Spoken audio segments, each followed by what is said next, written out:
Afghanistan series കഴിഞ്ഞാൽ ഇന്ത്യയുടെ അടുത്ത പരമ്പര അത് ഇംഗ്ലണ്ടുമായിട്ടാണ്. 5 ടെസ്റ്റാണ് ഇന്ത്യ ഇംഗ്ലണ്ടുമായിട്ട് കളിക്കുന്നത്. 25-ാം തീയതിയാണ് ആദ്യ ടെസ്റ്റ്. ഇപ്പോഴത്തെ BCCI ഇംഗ്ലണ്ടുമായിട്ട് കളിക്കാനുള്ള ഇന്ത്യൻ ടീമിനെ പ്രഖ്യാപിച്ചിരിക്കുകയാണ്. അപ്പോൾ ഇന്ത്യ ഇംഗ്ലണ്ട് ടെസ്റ്റിനുള്ള ഇന്ത്യൻ ടീമിനെയാണ് നമ്മൾ ഇന്നത്തെ വീഡിയോയിൽ നോക്കുന്നത്. ഇത്തരം ക്രിക്കറ്റ് ന്യൂസിന് വേണ്ടി ഈ ചാനൽ മറക്കാതെ സബ്സ്ക്രൈബ് ചെയ്യൂ. വിക്കറ്റ് കീപ്പറായിട്ട് പുതിയൊരു താരത്തെയാണ് ഇപ്പോൾ സ്ക്വാഡിലേക്ക് എടുത്തിരിക്കുന്നത്. അത് മറ്റാരുമല്ല ധ്രുവ് ജുറലാണ്. ഇന്ത്യയുടെ ക്യാപ്റ്റൻ അത് രോഹിത് ശർമ്മയാണ്. അതുപോലെ കോഹ്ലിയും ടീമിലുണ്ട്.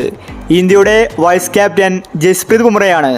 വലിയ മാറ്റങ്ങളാണ് ടെസ്റ്റ് ടീമിൽ വന്നിരിക്കുന്നത്.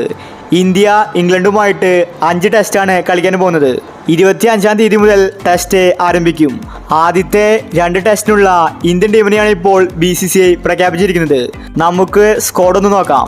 Rohit Sharma, Shubman Gill, Jaiswal, Virat Kohli, Shreyas Iyer, KL Rahul, KS Bharat, Dhruv Jurel, Ravichandran Ashwin, Jadeja, Axar Patel, Kuldeep Yadav, Siraj, Mukesh Kumar, Jasprit Bumrah, Avesh Khan. കീപ്പർമാർ 3 താരങ്ങളുണ്ട്. Rahul, KS Bharat, Dhruv Jurel ഇവരാണ് കീപ്പർമാർ. എന്തായാലും മികച്ചൊരു സ്ക്വാഡിനെയാണ് ഇന്ത്യ പ്രഖ്യാപിച്ചിരിക്കുന്നത്. ഇഷാൻ കിഷൻ ഒന്നും തന്നെ സ്ക്വാഡിലില്ല. അപ്പോൾ നമുക്കിനി ഇംഗ്ലണ്ട് ടെസ്റ്റിന് വേണ്ടി കാത്തിരിക്കാം. ഇത്തരം ക്രിക്കറ്റ് ന്യൂസിന് വേണ്ടി ഈ ചാനൽ മറക്കാതെ സബ്സ്ക്രൈബ് ചെയ്യൂ.